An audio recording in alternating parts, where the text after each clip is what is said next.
Salut, ça va vous? Aujourd'hui, petit projet facile et rapide pour commencer l'année. On vous propose de réaliser une panière. Non, pas vraiment une panière. Une trousse panière.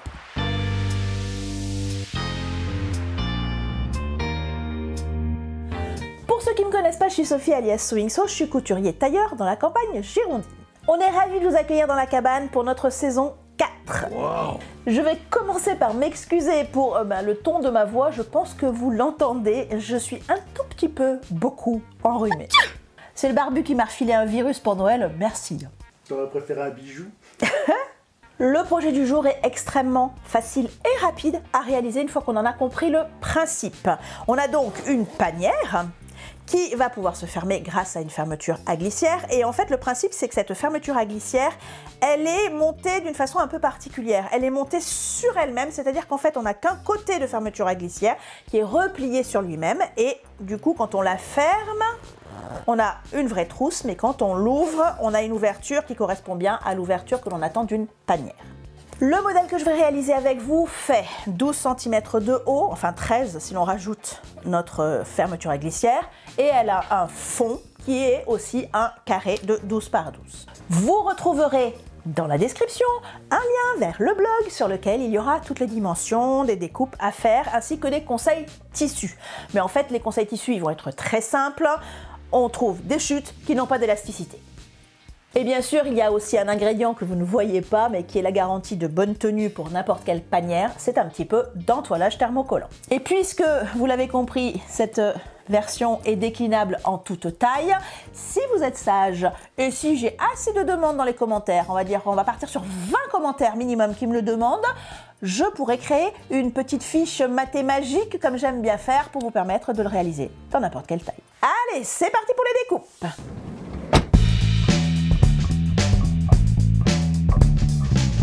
Comme je vous le disais juste avant ce petit jingle, aujourd'hui on se fait une trousse panière cubique qui fera 12 par 12 par 12 par 12 par 12 par 12. Bref, un cube avec une arête de 12 cm. Pour cela, il nous faut un tissu extérieur de 50 par 20, un tissu intérieur également de 50 par 20, et il nous faut un entoilage. Alors j'ai pris ici du Decovil Light, donc ça va nous faire quelque chose d'assez costaud, qui va vraiment bien tenir une fois ouvert, qui fait lui 48 par 18. J'ai également un morceau de fermeture à glissière qui fait 15 cm de plus que la longueur totale de mes rectangles. Donc ici j'avais 50, celle-ci elle fait 65 cm de long. Je n'en ai besoin que d'un côté. L'autre servira pour un autre projet.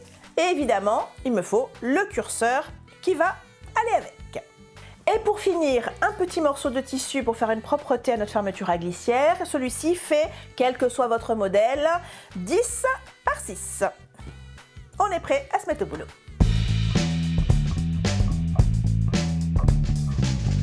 On va commencer par se tracer des petits repères sur notre pièce d'entoilage. Pour cela, on va la plier en deux. Alors, endroit contre endroit, enfin, non, pas vraiment d'endroit et d'envers. Colle contre colle, on va dire, il est plus facile de tracer sur la partie où il n'y a pas la colle. Donc, je le plie en deux sur sa longueur. Je vais maintenir ça en place. Et on va venir tracer deux petits carrés de 6 par 6. Je vais en tracer un sur la pliure.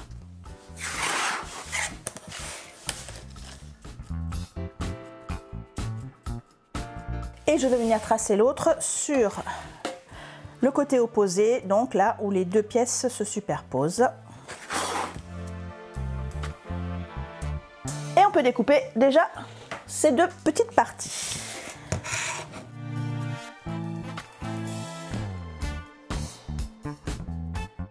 On obtient une pièce un petit peu étrange, comme ceci. On va venir maintenant appliquer notre entoilage thermocollant sur une des deux pièces. Alors je vais préférer le faire moi sur la popeline ici, qui sera la doublure, plutôt que sur l'extérieur qui est en velours et qui a donc cet petit effet d'épaisseur. Ce sera bien plus simple de travailler sur la popeline. Donc vous, en fonction du tissu que vous avez choisi, vous verrez sur lequel il est plus intéressant de le poser. Ça n'a pas d'importance au niveau du résultat final. Si je pose ma pièce dessus, vous voyez bien qu'elle n'est pas de la bonne taille, entre guillemets. C'est normal puisque en fait l'entoilage n'a pas de marge de couture et notre pièce de tissu a ses marges de couture. Donc on va devoir respecter ici 1 cm de marge tout autour de notre pièce. Vous pouvez vous marquer 1 ou 2 repères avant d'aller à la table à repasser.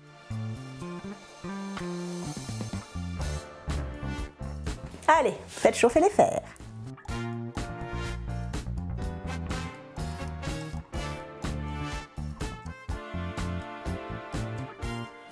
Une fois que ça c'est fait, on va pouvoir utiliser notre gabarit et refaire ici et dans les deux angles les marges de couture qui nous sont nécessaires, donc 1 cm. Donc je les retrace.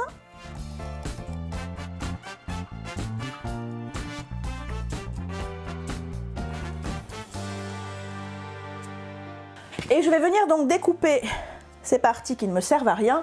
Et pour le coup, je vais faire les deux en même temps. Alors je vais quand même peut-être les épingler un tout petit peu afin qu'il n'y ait pas de problème et que ce soit bien en face, qu'on n'ait pas de décalage.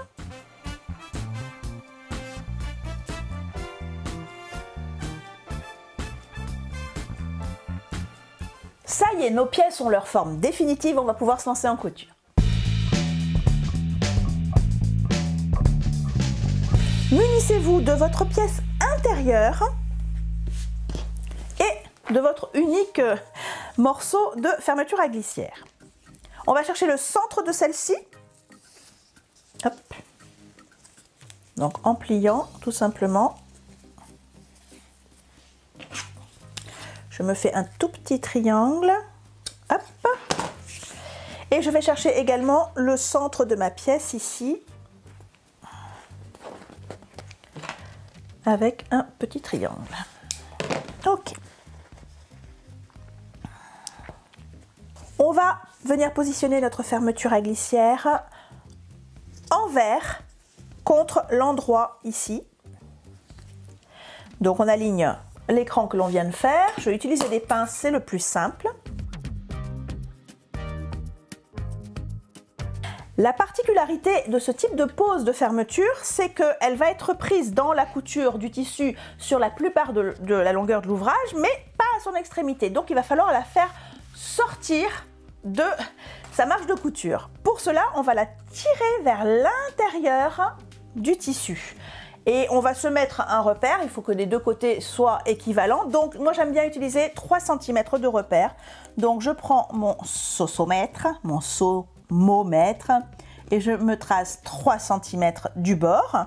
Et à partir de là, je vais donc savoir que je dois repousser ma fermeture à glissière vers l'intérieur du tissu. Vers l'intérieur pour que à la fin elle soit vers l'extérieur. Donc je la repousse, voilà, hop. Donc ça me la maintient en place, je ferai attention au moment de la pose. Pareil de l'autre côté, 3 cm. Et là encore, je vais venir donc repousser à partir de là. Voilà. Je vais pouvoir aller à la machine et faire une première couture. Donc je pars du bord et je garde ma marge de couture de 1 cm tout du long. Je pars d'un côté évidemment avec un point d'arrêt. Je vais jusqu'à l'autre bout avec un point d'arrêt. Sur ma machine industrielle, j'utilise ce petit pied qui n'est pas dédié aux fermetures à glissière mais qui me convient très bien. Sur votre machine domestique, évidemment, vous allez utiliser votre pied pour fermeture éclair et vous allez simplement aligner ce bord ici avec le bord de votre tissu. On commence par un point d'arrêt. Et donc vous voyez, je vais faire en sorte, hop, là j'ai ma marque des 3 cm, je pousse ici un petit peu ma fermeture à glissière pour qu'elle vienne bien s'aligner et je vais venir naturellement la prendre, voilà, dans la couture.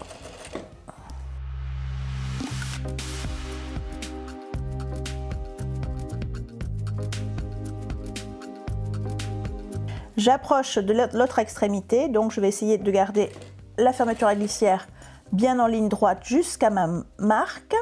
Hop. Et maintenant, je vais la laisser tout simplement repartir donc vers l'intérieur de mon tissu. Hop.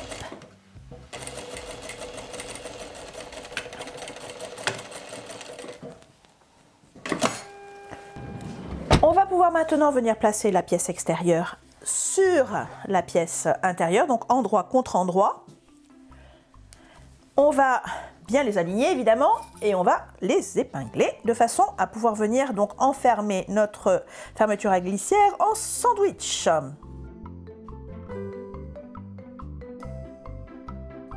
Ne faites pas l'impasse sur l'épinglage si, comme moi, vous avez deux matériaux particulièrement différents en consistance et en épaisseur. Je sais par expérience que ce velours d'ameublement, là, il a tendance à se détendre. Donc, si je ne l'épingle pas suffisamment, quand je vais coudre, je vais arriver à avoir un gros décalage sur la fin. Il ne faut surtout pas qu'il y en ait parce qu'il ne faut pas qu'il y ait de décalage au niveau de mes découpes.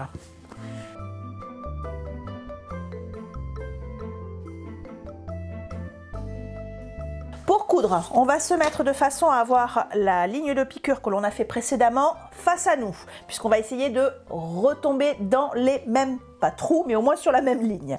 Attention évidemment à conserver ici vos extrémités de fermeture à glissière vers l'intérieur de l'ouvrage. On va faire deux choses à la machine, donc cette piqûre qui va enfin solidariser nos trois morceaux ensemble, et ensuite on va le retourner sur l'endroit et on va procéder à une petite surpiqûre décorative.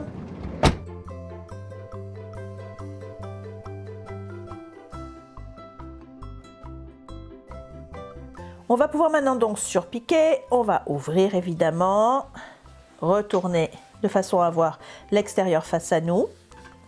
Peut-être que vous aurez besoin de faire un petit tour à la table à repasser pour bien les mettre en face. Et on va venir surpiquer. Alors on va surpiquer partout, sauf sur les futures marges de couture. En fait, on va s'arrêter là où, vous voyez, là, moi, ma fermeture à glissière arrive ici. Je vais m'arrêter ici pour être sûr de pouvoir faire une belle finition tout à l'heure. Donc, je vais commencer et m'arrêter là où j'ai commencé et arrêté d'insérer la fermeture à glissière. Et évidemment, qui dit surpiqûre dit changement de longueur de point. On ne perd pas nos bonnes habitudes. On part sur un point de 4 mm de long. C'est parti. Donc, hop. Et du coup, comme on ne va pas jusqu'à l'extrémité, on fait un point d'arrêt sur notre surpiqûre.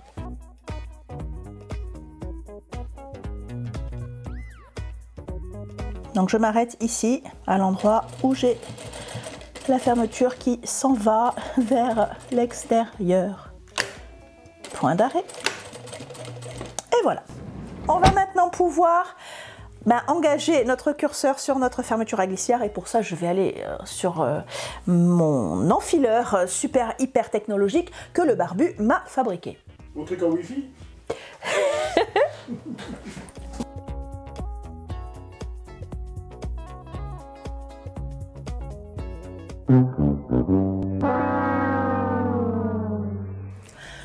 On va pouvoir maintenant terminer l'ouvrage. On va faire comme on fait toujours pour les panières et pour les trousses en général. On va venir donc mettre endroit contre endroit l'extérieur avec l'extérieur et endroit contre endroit l'intérieur avec l'intérieur. Et on va venir épingler ce qui va ensemble avant de passer à la machine. Donc, le fond de mon extérieur.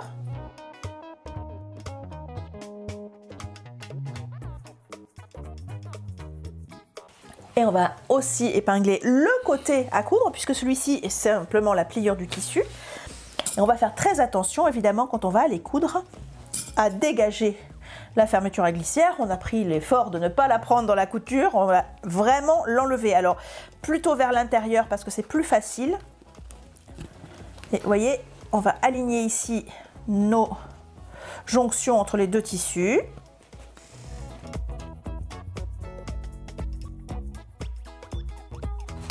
Tout le reste va se passer à la machine. Pensez, parce que vous allez oublier, enfin moi ça m'arrive d'oublier, à vous laisser sur le fond de l'intérieur l'espace suffisant pour retourner, puisqu'on va aller d'abord donc coudre ces lignes, puis ensuite on ira fermer les côtés. On fait tout ça directement à la machine. Et Rudolph the little reindeer had a really shiny nose. Quoi? Tu connais pas la chanson On a évidemment repris notre pied presseur universel, celui qu'on utilise pour toutes nos coutures. On va se positionner avec notre marge de couture de 1 cm. Donc là, je suis en train de constituer le fond extérieur. Point d'arrêt, début fin. Ensuite, on s'attaque au grand côté. Hop. Donc, vérifiez bien que vos deux coutures là soient bien alignées pour avoir un joli croisé. Que votre fermeture à glissière n'est pas prise dans l'ouvrage. On continue. Je vérifie parce que... Hop, non, c'est bon. Et enfin, sur la dernière partie, on se laisse donc notre écart pour ouvrir, pour retourner ensuite. Faites un bon gros point d'arrêt si, comme moi, vous avez un tissu assez épais parce qu'il va falloir pouvoir laisser passer tout l'ouvrage à travers cette ouverture. Hop.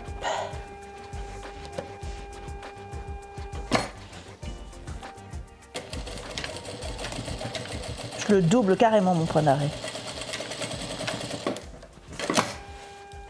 Ok, il nous reste à fermer tous nos petits angles ici, ce qui va donner la partie 3D de notre trousse panière. C'est toujours le même principe hein, sur toutes les panières justement, sac panière, panière, panière, trousse panière, trousse à fond plat. On aligne donc les deux extrémités, la diagonale finalement de ce petit carré. On ouvre la marge de couture s'il y en a une ou les marges de couture et puis on va aller piquer de bord en bord. Alors je vais préparer les 4 morceaux. Hop. En face. Donc là ici il y a 2 marges de couture, une sur le côté et une au fond.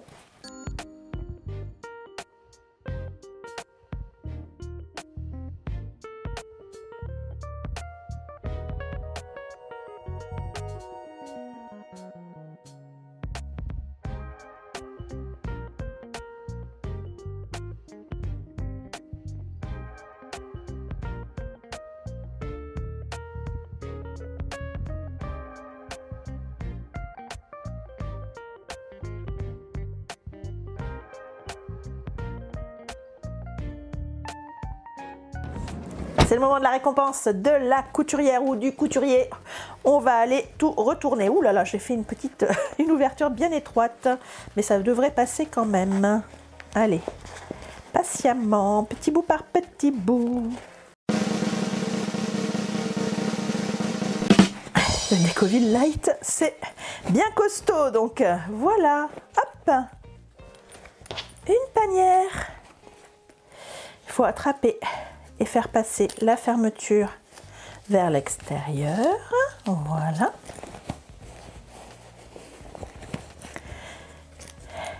Donc voici ma panière. Et voici ma trousse.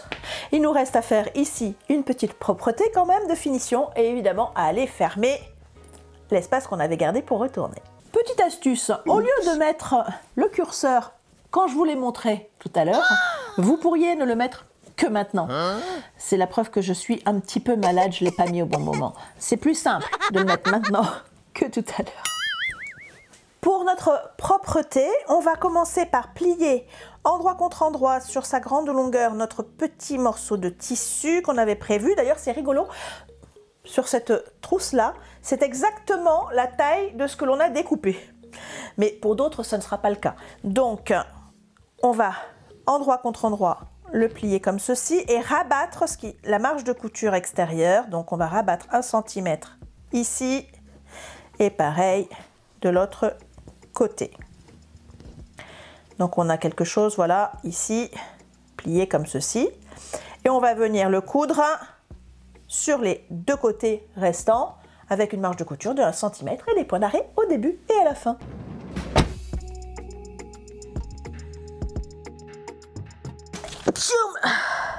On se débarrasse ici, on vient dégarnir un peu la marge de couture sur la partie qui était pliée.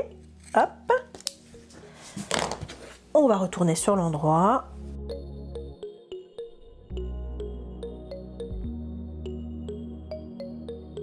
Avant d'insérer votre propreté, vous allez, si vous le souhaitez, pouvoir raccourcir un petit peu cette partie de fermeture à glissière. Selon la qualité de votre fermeture à glissière, elle peut tire-bouchonner un petit peu. C'est le cas ici. Donc je veux éviter ça. Donc je vais faire quelque chose de plus près de ma panière. Mais je veux quand même pouvoir l'ouvrir entièrement. Donc je vous laisse réfléchir, voilà, à ce qu'elle puisse être ouverte entièrement, puisque le but c'est d'avoir quelque chose avec une grande ouverture comme une panière. Donc je vais me garder, je vais enlever peut-être 3 cm. Donc à vous de voir, ne me trompons pas. Voilà, on prend les bons ciseaux. Hop. Hop. Voilà, je me suis enlevé environ 3 cm.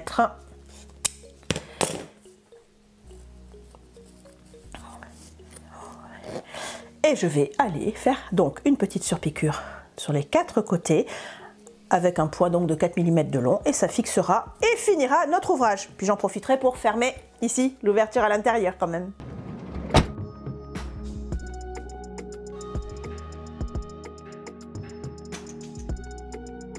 Évidemment, le fond, vous pouvez préférer le fermer à la main avec une couture invisible. Mais comme de toute façon, cette panière trousse, cette trousse panière n'est pas réversible, ça ne me paraît pas très utile. Et voilà, notre petit projet, mini projet de début d'année est terminé. Tellement facile à faire qu'on peut le faire avec un nez bouché comme le mien. Il ne vous reste plus qu'à nous mettre un petit pouce bleu pour nous encourager. Et puis moi, je vais aller faire une fumigation, je crois. Je vous souhaite de joyeuses cousettes et je vous dis à bientôt.